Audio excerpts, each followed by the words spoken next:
Second principle of green chemistry is percentage atom economy. What is mean by percentage atom economy or atom economy? It is the measure of amount of atoms from the starting material can be converted into desired product. It is called as atom economy. Good atom economy means most of the atoms of the starting material is converted into products. Only small amount of unwanted product, that is waste product, is created. There is formula for calculating percentage atom economy. Percentage atom economy is equal to formula weight of desired product divided by sum of formula weight of all reactants multiplied by 100. How will you calculate percentage atom economy? With example. Example is conversion of butanol to 1-bromobutane.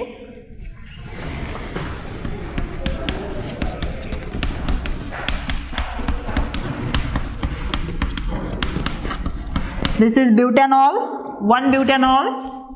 When react with sodium bromide in presence of H2SO4 to form 1-bromobutane.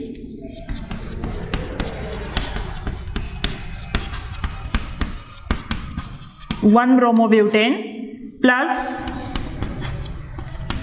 sodium hydrogen sulfate and water.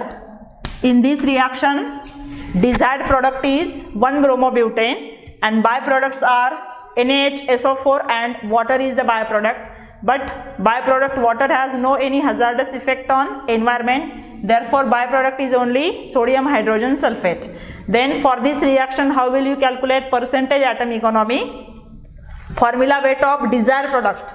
That means formula weight of bromobutane. How will you calculate formula weight of bromobutane? It consists of 4 carbon, 9 hydrogen and 1 bromine. Atomic mass of carbon is 12. Therefore, 12 multiplied by 4. Atomic mass of hydrogen is 1. 1 multiplied by 9 plus atomic mass of bromine is 80. It becomes 137 unified mass. Therefore, formula weight of desired product is equal to 137 unified mass divided by sum of formula weight of all reactants. Reactants are butanol. It also consists of 4 carbon, 10 hydrogen and 1 oxygen.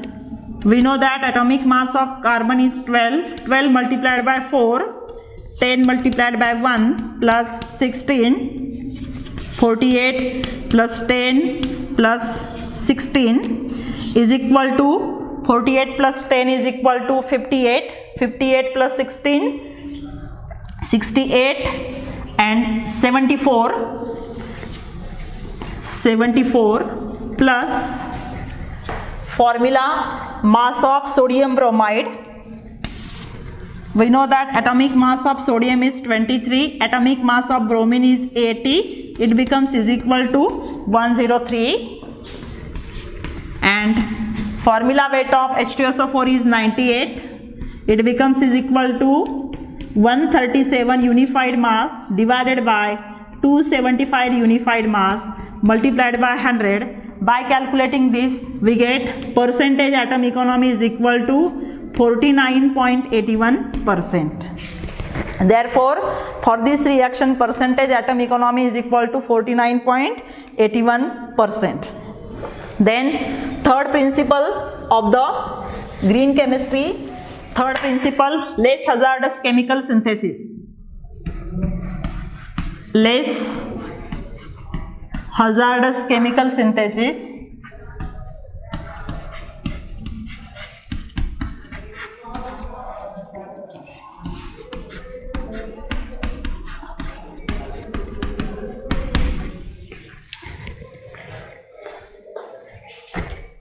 This principle illustrated by using example. Less hazardous chemical synthesis means design chemical reactions and synthesis routes should be as safe as possible. For example, DDT is the insecticide. It was used as an insecticide and which was effective in controlling diseases like typhoid, malaria carrying mosquitoes. But it was realized that this insecticide is harmful to living things.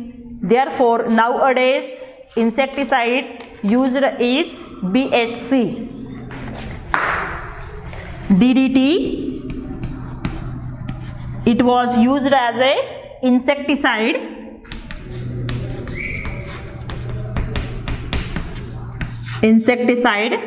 but it was realized that it is harmful to living things. Therefore, it was banned. In place of DDT, nowadays BHC, that means benzene hexachloride, is used as a insecticide. Then third principle, in such a way that chemical which is harmful to environment, which is banned, and in that place another chemical should be synthesized or developed. This is the aim of this principle. Then fourth principle is designing safer chemicals. Fourth, designing safer chemicals.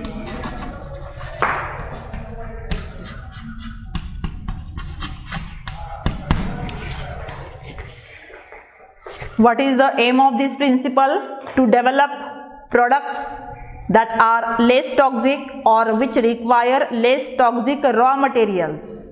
For example, in chemical industry, workers are exposed to toxic environment.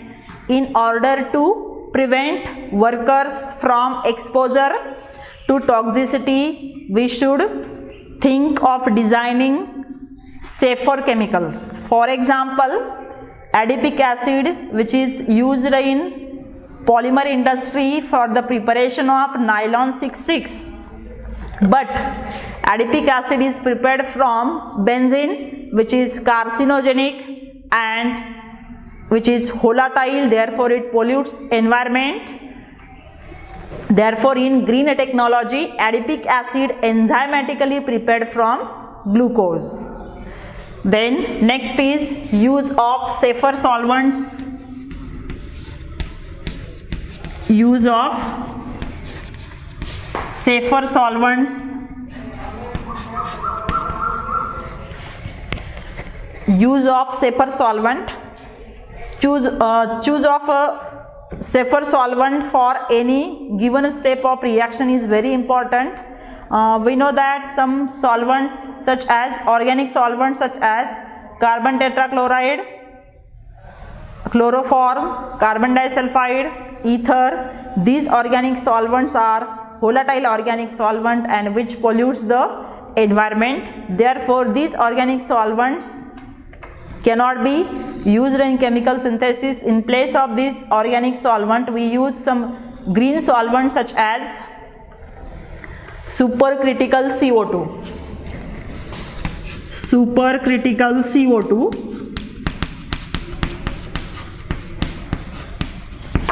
and water is also universal solvent which has no any toxic effect on environment. Therefore, green solvents are used in chemical synthesis such as water, supercritical CO2, which decrease the pollution and other health impact. Then sixth principle is design of energy efficiency.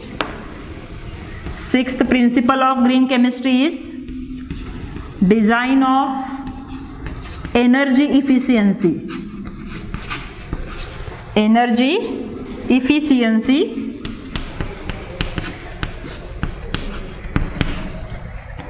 That means chemical synthesis should be designed to minimize use of energy for the chemical reaction. It is better to minimize energy by carrying out reactions at room temperature and atmospheric pressure.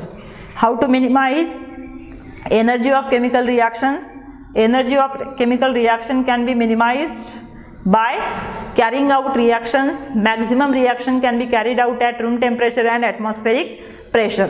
This can be achieved by using proper catalyst, use of proper catalyst, use of microorganism in the chemical synthesis or organic synthesis, use of some renewable material for chemical synthesis. We know that catalyst plays an important role in chemical reaction, which increase the rate of chemical reaction. Therefore, by using proper catalyst, time of reaction also reduced, and ultimately energy of the chemical reaction is reduced.